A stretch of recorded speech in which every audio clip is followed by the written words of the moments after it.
Hello, everybody. This is Symphonic Elk, and I'm bringing you a little something different today. Well, different from me, probably not different from many other YouTube videos, but hey, we can't all be novel.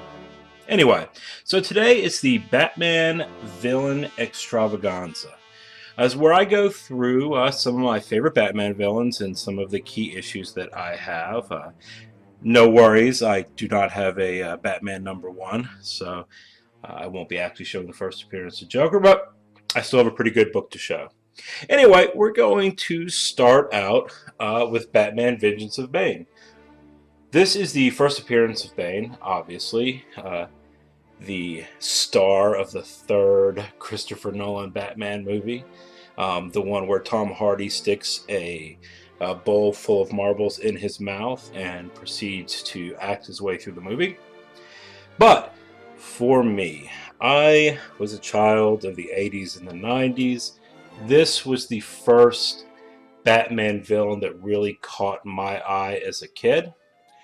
So he has a special place in my heart. And yeah, it's pretty cool Batman villain. Number 2 is Batman 234, and that is Two-Face. And this is his first appearance in the Silver Age, and a mighty fine cover. Big fan of Two-Face as well. Even though a lot of the Batman movies kind of sucked in the 90s, I distinctly remember the one with Two-Face. Particularly because at the time, McDonald's had an offer where if you went and, I don't know, bought something, you could get a Batman movie glass. And one of them was Two-Face. And so, yeah, pretty cool. Pretty cool. My next villain is everybody's favorite ManBat, not to be mistaken with Batman. He is part man, part bat, and all Detective Comics 400 goodness. I always thought he was just funny because it's just the opposite of what Batman is, and he's infinitely less cool. But nonetheless, this is his first appearance, and he's yeah, he's half man and half bat, and none of the coolness of the man that he is fighting. The next issue I have for everybody is Detective Comics 373. No, I do not have Batman 121, which is the first appearance of Mr. Freeze.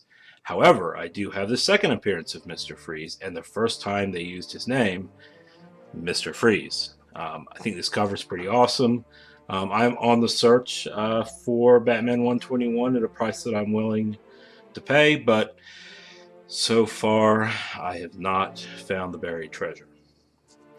Next up, we have Batman 181. If you watched either my last haul or the haul before that, you saw that I finally picked up the first appearance of Poison Ivy with the pinup.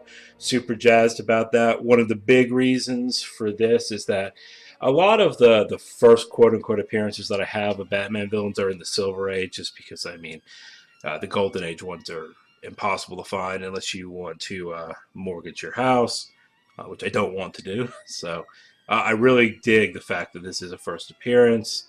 She's an awesome villain. Pretty cool.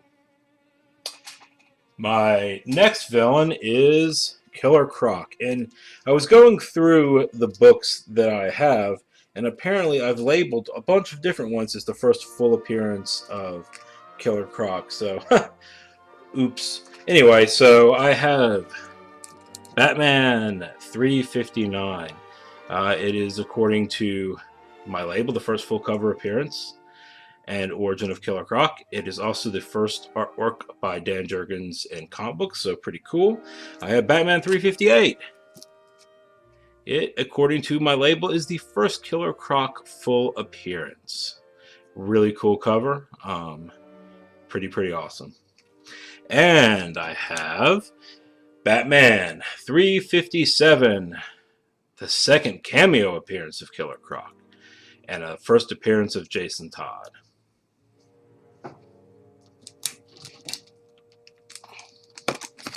Moving on, and this is arguably not a villain, but at one point she was, so that's what we have. I have a really beat up copy of the first appearance of Catwoman in the Silver Age. That's in Superman's girlfriend Lois Lane, so not exactly sure where the crossover came, and it's a special guest appearance of the Penguin you can see down here. I also have this awesome Adam Hughes cover. I think I showed it in one of my hauls because I did pick it up fairly recently. Classic Adam Hughes cover.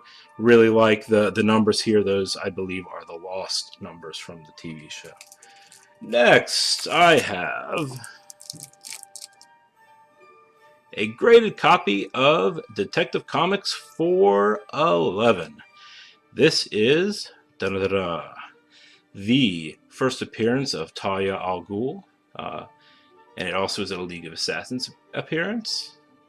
And apparently it's listed as a bondage cover, so there you go if you like that kind of thing. I'm also lucky enough to have Talia's father, Ras Al Ghul, in Batman 232, which came out after Detective Comics 411, in case you were wondering. The daughter comes before the father.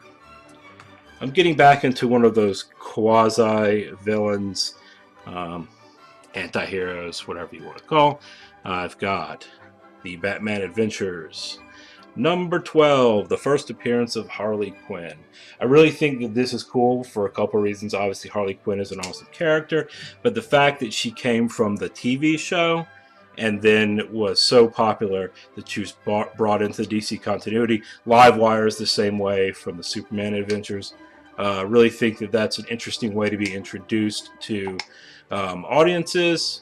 Pretty cool because so much comes from the comics and then gets put on television, then gets put in the screens at movie theaters. But here we have the exact opposite. Next up, my second to last, we have Batman 159, I think. No, 187. Sorry, probably should have known that. This is the first appearance of Scarecrow in the Silver Age.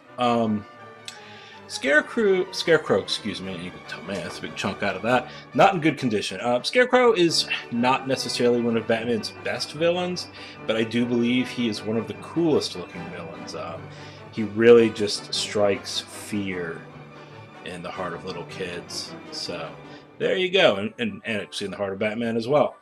So not last, but the last villain I'm going to show is obviously everybody's favorite Batman villain. And like I said, I do not own Batman #1, but I do own something that a lot of people have shown and I've had for a while. Detective Comics 880, the Jock Joker cover. It is a masterpiece in art. It is just amazing. Really, there's nothing else that I can say about it that other people haven't said previously. But like I said, pretty great. So the last thing I have for you is nothing really particularly important, nothing really even that cool, but just something that when I was looking through my Batman issues, pulling some of these comics out, I saw it. I just thought, maybe not everybody knows about this issue, so I'll go ahead and put a spotlight on it for a few minutes. So here we go. Detective Comics 395. What is this? So this is the first issue of Detective Comics written by Dennis O'Neil, longtime editor at DC, and drawn by Neil Adams. So it's a combination of one of the most prolific Batman writers, one of the most prolific Batman artists, and this is the first time they collaborated together on Batman, or in this case, Detective Comics. And that again is $3.95. It's one of those comics that you can find for pretty cheap compared to some of the other key Batman issues. So, if you want one, you're in search for something a little bit different, a little bit off the beaten path, but still important, I definitely recommend, like I said, Detective Comics 395. Anyway, thank you. Hope you enjoyed my offering for the day, and I hope you have a great afternoon. Thanks, and goodbye.